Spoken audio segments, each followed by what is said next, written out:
So it is interesting to hear Chris and Deborah Stearns speak to Stephan in that recently released phone call. Uh, it is,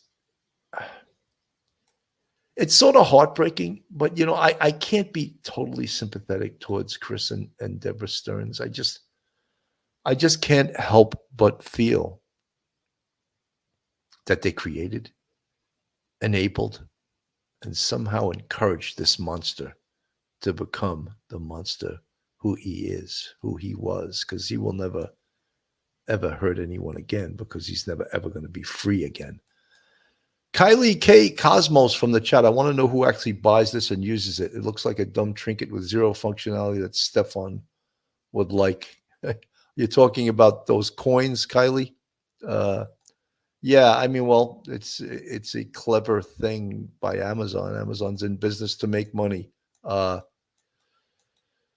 So, this case will be moving forward. More and more information will be getting released about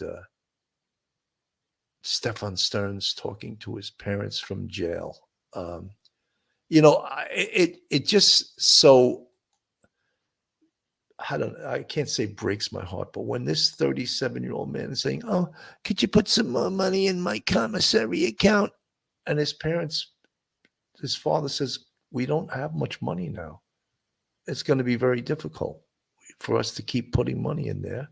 We're broke, And there's this 37-year-old loser who's been draining his parents for years. The sponge, that's a good name for him, the sponge that he is. Even in jail, he's asking them for money. It's just absolutely unbelievable. Shin's Koala, fruit of the poisonous tree, not only suppresses that particular evidence, but also all other evidence received that they were led to the bad evidence police off the cuff. Shin's Koala, thank you for pointing it out to me. I do know that. Maybe I just didn't articulate it correctly. But right, the evidence will be suppressed. All the fruits of the illegal obtaining of the evidence. Shin's Koala, thank you. Usually I'll let Mike Geary explain that since he's an attorney. Hard times, number one. I think in prison with the death sentence, you're in private cell block to keep you alive. Hard times, number one. I think you're absolutely right. Nina Chandra, it's sad when the fruits of the poisonous tree interferes with a case. Thank God the law enforcement are doing things correctly to get a just verdict. Justice for Madison.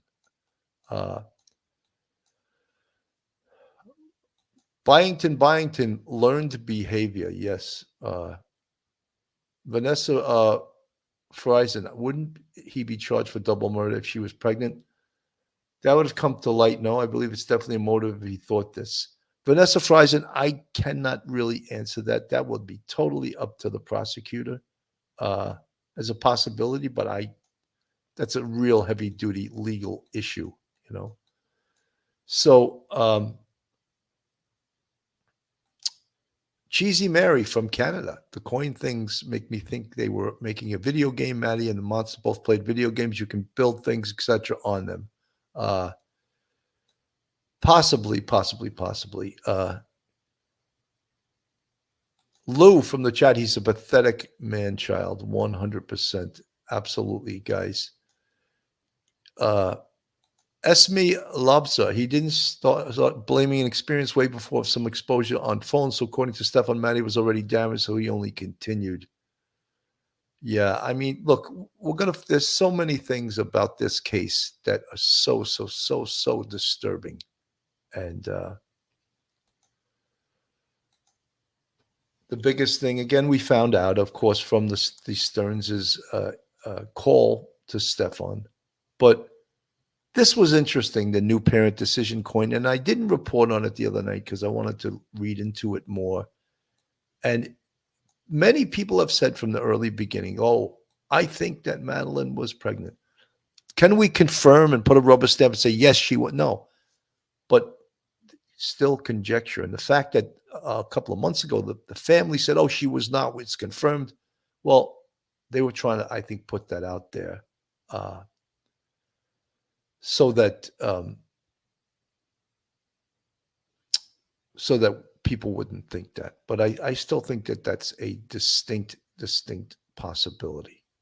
And these folks here, Chris and Deborah Sterns, they got to live with this madness. They have to live with this craziness for years that's been caused by their son, Stephan Sterns. And we will revisit this case as new information comes out.